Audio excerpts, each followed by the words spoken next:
So we're here right now in Verizon's Broad Street Cable Vault.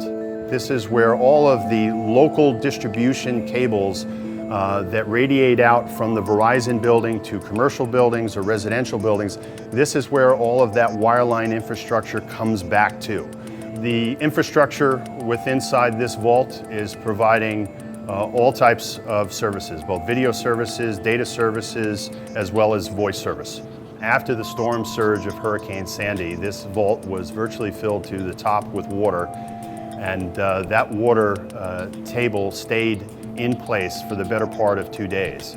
We began a massive pumping operation to get the water out of the vault, but we had the challenge of subterranean water in the surrounding area that kept coming into the vault as we were trying to get the water out.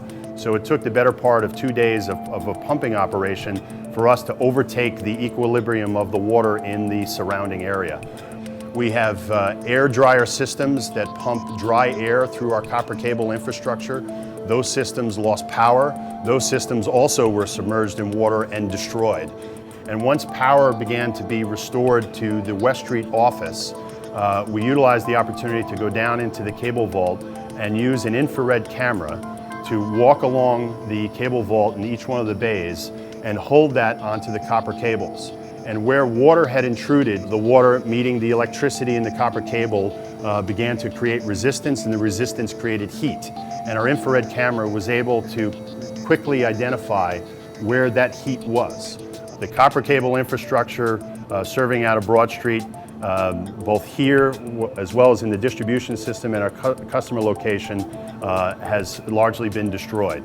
Our fiber optic based systems working out of the Broad Street office have been uncompromised.